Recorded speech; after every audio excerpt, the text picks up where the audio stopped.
اعوذ باللہ من الشیطان الرجیم بسم اللہ الرحمن الرحیم اللہم ثبتنی فی قلوبنا بولایت امیر المومنین علی ابن ابی طالب علیہ الصلوۃ والسلام۔ بسم اللہ الرحمن الرحیم انما یرید اللہ لیذھب عنکم الرجس اہل البیت ویطہرکم تطہیرا۔ اللہم صلی علی محمد وعلی محمد۔ سب سے پہلے تمام مومنین مومنات کو جو اس ویڈیو کے ذریعے ہمارے دلائل سن رہے ہیں اور یا بعد میں جو ویڈیوز دیکھیں گے، سب کی خدمت میں السلام علیکم، توفیہ یا علی مدد۔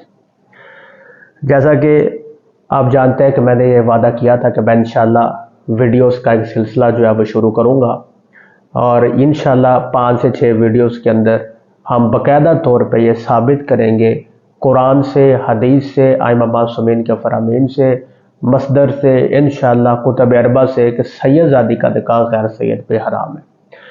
تو انشاءاللہ یہ ویڈیوز پارٹس میں آئیں گی، تو آپ نے وہ ساری ویڈیوز انشاءاللہ دیکھنی ہے۔ تو آج ایک مختصر ویڈیو، بالکل ابتدائی ویڈیو پارٹ 1 آپ کی خدمت میں انشاءاللہ پیش کر رہا ہوں، اور انشاءاللہ 2 دن بعد، ایک دن بعد انشاءاللہ سٹیپ بائی سٹیپ وہ ویڈیوز آپ تک آتی رہیں گی۔ اچھا ناظرین، آج شروع کرتے ہیں، بسم اللہ۔ دیکھیں، میرا کام ہے دلائل رکھنا۔ ہر بندہ اپنے اپنے عقیدے کا، اپنے اپنے علم کا، اپنے اپنی معرفت کا، اپنے اپنی سوچ کا، اپنے اپنے رشتوں کا وہ خود ذمہ دار ہے۔ ہم سادات ہیں، یہ ہماری غیرت گوارا ہی نہیں کرتی کہ ہم اس ٹاپک پہ کسی بھی طرح سے مفاہمت کر جائیں یا اس کو نظر انداز کر جائیں، کیونکہ ہماری آنے والی نسلیں، ہم ان کو دے کے کیا جا رہے ہیں؟ تو ہم ان کو یہ دلائل دے کے جا رہے ہیں تاکہ ان کو پتہ چلے ہماری حدود کیا ہیں، ہماری لائبلٹیز کیا ہیں، ہماری ذمہ داریاں کیا ہیں۔ تو ناظرین اکرام شروع کرتے ہیں۔ یہ ناظرین سورہ النساء آیت نمبر 34 آپ کے بارگاہ میں تلاوت کر رہا ہوں۔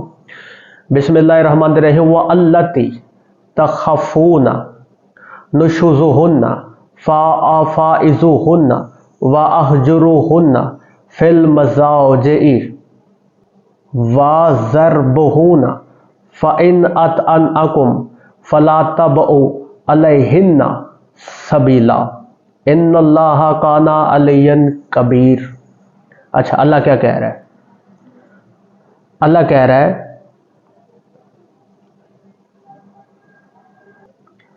اگر تمہاری عورتیں سرکشی کریں یا بدخوئی کریں تو پہلے ان کو زبان سے سمجھاؤ، اور اگر وہ پھر بھی باز نہ آئیں تو انہیں بستر سے الگ کر دو، اور اگر پھر بھی وہ تمہاری فرما برداری نہ کرے تو ان کو زد و کوب کرو، یعنی ان کو مارو۔ اچھا، پھر اسی آیت میں جب آپ اسے تھوڑا سا پیچھے جائیں تو اللہ کہہ رہے الرجال قوامون علی النساء بما فضل اللہ بعضهم علی بعض۔ اللہ کہہ رہا مرد عورتوں پر مسلط اور حاکم ہے۔ آیت یہاں سے شروع ہو رہی ہے، اس لیے کہ اللہ نے بعض کو بعض سے افضل بنایا۔ ناظرین کرام توجہ فرمائیں، اسی آیت میں فیصلہ ہو چکا، یہ قیاس نہیں کر رہا۔ قیاس ہوتا ہے تفسیر بن رائے کے اندر، یا تفسیر بن معصومین۔ تفسیر بن معصومین تو ہوگی، پر تفسیر بن رائے کے اندر قیاس ہوتا ہے۔ میں یہاں پہ قیاس نہیں کر رہا، میں سیدھا ترجمہ پڑھ رہا ہوں۔ اچھا، اللہ کہہ رہا ہے پتہ چلے کہ تمہاری عورتیں سرکشی کر رہی ہیں تو انہیں سمجھاؤ، ٹھیک، زبان سے سمجھاؤ۔ اگر وہ نہ مانے ان سے بستر الگ کر لو، اگر وہ پھر بھی نہ مانے تو ان کو زرد و کوب کرو۔ یہاں پہ قرآن کا لفظ ہے، یعنی ان کو مارو، ٹھیک ہے۔ ڈانٹ بھی آ سکتی ہے، اس میں مار پیٹ بھی آ سکتی ہے، زد و کوب کرنا۔ میرا آپ سے ایک سوال ہے، یہاں پہ میں ایک مثال دیتا ہوں، کوئی تفسیر نہیں، میں ایک مثال دے رہا ہوں۔ ایک سید زادی، وہ غیر سید کے عقد میں، ٹھیک ہے۔ اب غیر سید کے ساتھ اس کا نکاح ہو گیا، اب وہ غیر سید جو ہے وہ اس کا حاکم ہے، سید زادی اس کی محکومہ، ٹھیک ہے۔ اب یہاں پہ اس کے پاس قرآن کی آیت موجود ہے کہ اگر اس کی بیوی جو کہ سید زادی وہ اس کی نافرمانی کرے تو وہ سب سے پہلے اس کو بات سے، زبان سے سمجھائے گا۔ اگر وہ پھر بھی نہ مانے پھر اس سے وہ دور ہو جائے گا، اگر وہ پھر بھی نہ مانی تو پھر اس کو مارنے کا حق رکھتا ہے کیونکہ اس کے پاس قرآن کی آیت ہے۔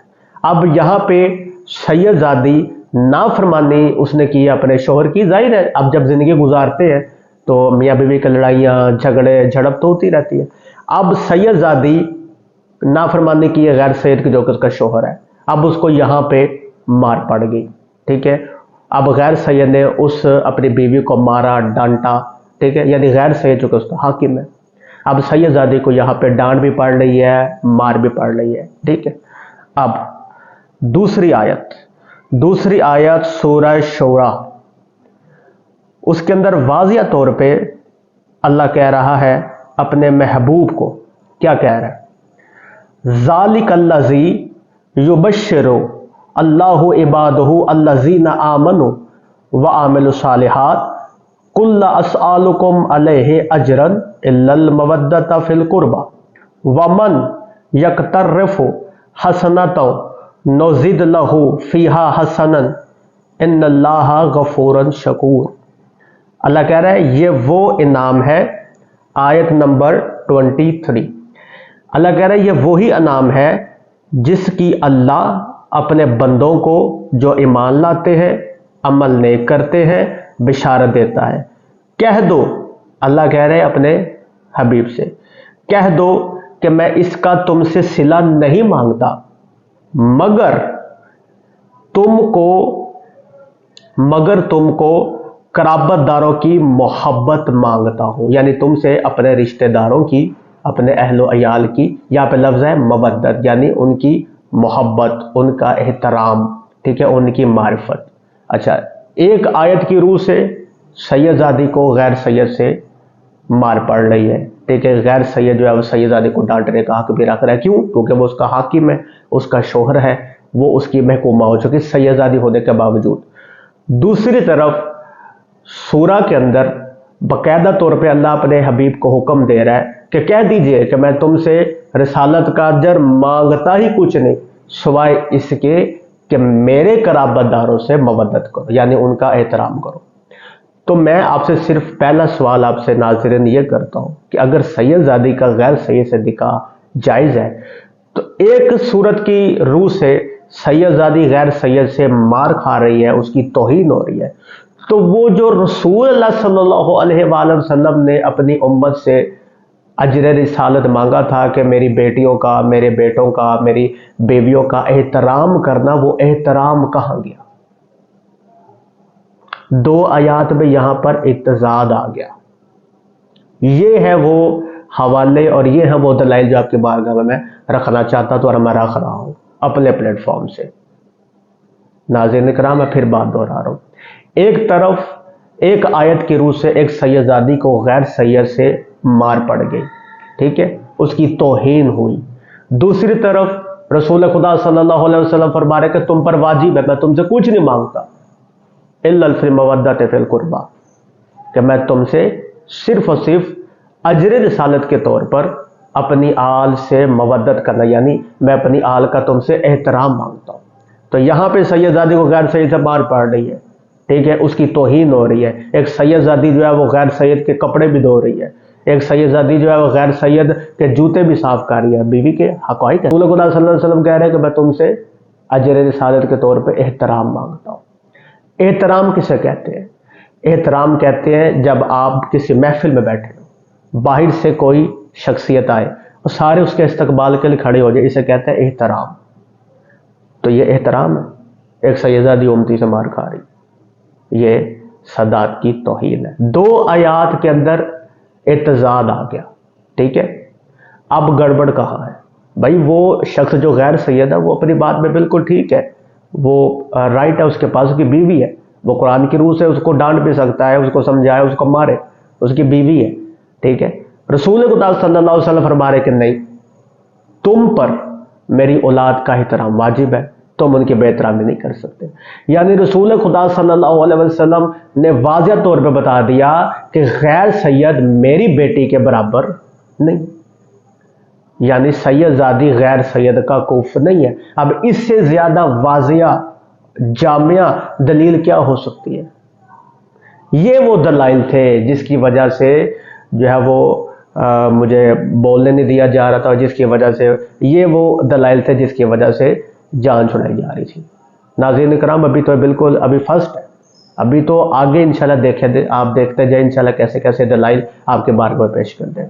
یعنی قرآن کی ان 2 آیات کو جب آپ ملاتے ہیں، سورہ شورا کی اور اس سورہ کی، ان دونوں کو جب آپ ملائیں تو واضح طور پہ سورہ ایک طرف سورہ النساء ہے، دوسری طرف سورہ شورا ہے، دونوں آیات کو آپ ملائیں۔ ایک طرف مرد پہ اللہ نے اس کو اجازت دے دی کہ ٹھیک ہے ابھی تم اپنی بیوی کو ڈانٹ بھی سکتے ہو اگر تمہاری نافرمانی کرے، بیوی سے تم بستر الگ کر لو، بیوی کو تم مار بھی سکتے ہو، ٹھیک ہے، بیوی کو تم مار بھی سکتے ہو، اس کو ڈانٹ بھی سکتے ہو، ٹھیک ہے۔ جس طرح ہمارے پاکستان پوری دنیا میں قانون ہے، عام سے شوہر اپنی بیوی کو ڈانٹ بھی لیتے ہیں، ان کا بعض اوقات اگر لڑائی جھگڑا تو ان کو مار بھی لیتے ہیں، جبکہ بالکل بے بحث چیز کے حق میں نہیں ہوں اور نہ ہی اللہ کا قرآن اس کی اجازت دیتا ہے، پر مرد حاکم ہے، اس کے پاس یہ ایک سافٹ کارنر ہے آیت کی روح سے۔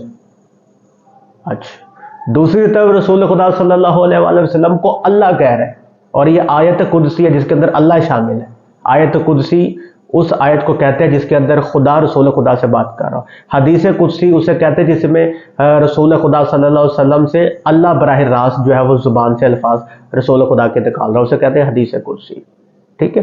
یہ آیت قدسی جس میں اللہ خود رسول خدا صلی اللہ علیہ وسلم کہہ رہے ہیں کہ کہہ دیجئے کہ میں تم سے رسالت کا کچھ نہیں۔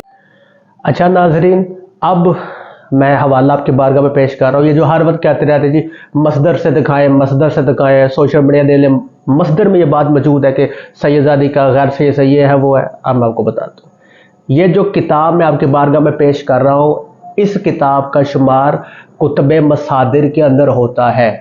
جی ہاں، مقاتل الطالبین، یہ کتاب آپ کی سکرین پہ نظر آ رہی ہوگی، ذرا ملاحظہ فرمائیں۔ اس کتاب کے اندر 3 صفحوں پر مشتمل باقاعدہ طور پہ جناب عیسیٰ بن زید بن زین العابدین علیہ السلام کا پورا واقعہ موجود ہے، پورا واقعہ۔ آپ نے صرف یہ واقعہ سننا ہے اور اس کے بعد آپ نے خود جو ہے وہ فیصلہ کرنا ہے۔ جناب عیسیٰ بن زید بن زین العابدین علیہ السلام، جب جناب زید نے خروج کیا کوفہ کے اندر، جو ہے دشمنان اہل بیت کو اپنی تلوار سے جب انہوں نے قتل کیا، اس کے بعد جناب عیسیٰ بن زید سادات کے ساتھ دشمن ہو گئے، سادات کو پکڑنے لگے، کئیوں کو قید، کئیوں کو قتل۔ تو جب جناب عیسیٰ بن زید زین العابدین علیہ السلام جب سخی کو پتہ چلا تو سخی جو تھے وہ کوفہ کے اندر روپوش ہو گئے، یعنی تقیہ کی زندگی میں وہ چلے گئے۔ اب ہر وقت کیونکہ آپ کو پتہ ہے کہ سب سے بڑا مسئلہ یہ تھا کہ سادات کی پیشانیوں میں نور ہوتا تھا، جو بھی سادات کو دیکھتا تھا وہ پہچان لیتا کہ یہ سید ہے، تو اس کے بعد ان کو قتل کر دیا جاتا تھا، زہر دے دیا جاتا تھا یا ان کو قید کر لیا جاتا تھا۔ جو جناب عیسیٰ جو ہے یہ کتاب کے الفاظ ہر وقت اپنا چہرہ چھپا کر چلتے تھے، تو تقیہ کی زندگی گزار رہے تھے۔ تو جہاں یہ کام کرتے تھے، ان کا کام تھا سقا، یعنی لوگوں کے گھر پانی لے کے جانا، ان کو پانی دینا، اور وہاں سے جو پیسے ملتے تھے وہ روزمرہ زندگی میں جو ہے اس کو جو ہے وہ ان کا کام آتا تھا۔ اچھا، جناب عیسیٰ جو جوان تھے، خوبرو تھے، حسن اخلاق ماشاءاللہ بہت اچھا، تقوی کردار، تو جہاں پہ کام کرتے تھے تو ان کی صاحبزادی کے ساتھ جناب عیسیٰ کا عقد ہو گیا۔ اللہ نے بیٹی دی، بیٹی بڑی ہوئی، جب بیٹی جوان ہوئی تو ان کے حسن اخلاق کردار، جناب عیسیٰ کی شرافت، حسن اخلاق کردار، ان کے تقوی سے متاثر ہو کے ان کے جو ہمسائے والے تھے انہوں نے کہا کہ کیوں نہ ہمارا بیٹا جوان ہے، وہ بھی بڑا صالح ہے، بڑا نیک ہے، تو عیسیٰ کی بھی ایک دختر ہے، ماشاءاللہ یہ گھرانہ بڑا شریف ہے، ہر وقت عیسیٰ کو جب بھی دیکھا ہے نماز پڑھتے ہوئے دیکھا ہے، حسن اخلاق، تقوی اور انتہائی شریف ہونا۔ تو انہوں نے کہا کیوں نہ ہم ان کی بیٹی کی خواستگاری کریں اور اپنے بیٹے کے ساتھ اس کی شادی کر دیں۔ تو ان کی جو ہمسایوں کی عورت تھی وہ جناب عیسیٰ کی زوجہ کے پاس آئی اور اپنے بیٹے کے لیے ان کی بیٹے کی خواستگاری کی۔ جب جناب عیسیٰ کی زوجہ کو پتہ چلا کہ ہماری بیٹی کا رشتہ آیا تو بہت زیادہ خوش ہوئی اور حامی بھر لی کہ ٹھیک ہے ہم آپ کے بیٹے کے ساتھ جو ہے وہ اپنے بیٹے کی شادی کریں گے۔ رات کو جب جناب عیسیٰ گھر آئے تو بیوی نے خوشخبری سنائی تو جناب عیسیٰ انتہائی مضطرب ہوئے اور یہ الفاظ ادا کیا، میں کسی صورت بھی اپنی بیٹی کی شادی اس کے ساتھ نہیں کروں گا۔ اب وہ لڑکا نیک بھی ہے، صالح بھی ہے، متقی بھی ہے۔ تو بیوی نے کہا بھی آپ کیسے کہہ رہے ہیں، وہ نیک بھی ہے ماشاءاللہ، امیر لوگ بھی ہیں، اچھے لوگ بھی ہیں۔ تو جناب عیسیٰ نے کہا نہیں، میں اپنی بیٹی کی شادی اس کے ساتھ نہیں کروں گا۔ بحث طول پکڑ گئی تو آدھی رات کا وقت ہوا، جناب عیسیٰ نے اپنے حجرے میں مصلی بچھایا اور اتنا روئے کہ پورا مصلی جو ہے وہ آنسوں سے بھیگ گیا، اور آسمان کی طرف دیکھ کے فرمایا پروردگارا تو جانتا ہے کہ میں سید ہوں۔ کیونکہ اب بیوی کو بھی نہیں پتا، سرکار تقیہ میں بیوی کو بھی نہیں بتا سکتے، جیسا کہ آپ جانتے ہیں کہ بیویاں بھی جو ہے وہ شوہروں کو زہر دے دیتی تھی۔ امام حسن علیہ السلام کا واقعہ آپ کے سامنے۔ اچھا، سرکار نے آسمان کی طرف دونوں ہاتھ بلند کیے اور کہا پروردگارا تو جانتا ہے کہ میں سید ہوں اور میری بیٹی سید زادی ہے، میں یہ صریح الگناہ کر ہی نہیں سکتا کہ ایک سید زادی کو غیر سید کے عقد میں دے دوں۔ یہ سرکار کے الفاظ ہیں، یہ آپ صریح الگناہ جو یہ میں نے صفحہ جو ہائی لائٹ کر دی آپ دیکھیں، باقاعدہ طور پہ سرکار نے کہا یہ صریح الگناہ، اور وہی ہوا۔ چند دنوں میں وہ بچی بیمار ہوتی ہے اور وہ شہید ہو جاتی ہے۔ جب وہ اس دنیا سے چلی جاتی ہے، سرکار کو غسل و کفن کر کے واپس گھر آتے ہیں تو چند ایک صحابہ با وفا جو سرکار کو جانتے تھے کہ یہ امام زین العابدین علیہ السلام کے پوتے ہیں اور جناب زید کے فرزند رسول ہیں، انہوں نے آ کر سرکار سے کہا کہ سرکار ہم تعزیت پیش کرتے ہیں۔ تو جناب عیسیٰ روئے، گڑ گڑائے، تو وہ جو صحابی تو کہنے لگے آپ تو مثل یعقوب کے صبر رکھنے والے ہیں، یعقوب جیسا صبر رکھنے والے ہیں، تو آپ ایک بچی کے شہید ہو جانے پہ، ان کے فوت ہو جانے پہ آپ اتنا گریہ کر رہے ہیں؟ تو سرکار ہو کے فرماتے ہیں میں اس لیے گریہ نہیں کر رہا کہ میری بچی دنیا سے چلی گئی، میں اس لیے گریہ کر رہا ہوں، اس کو تو یہ بھی نہیں پتا تھا کہ وہ اولاد رسول ہے۔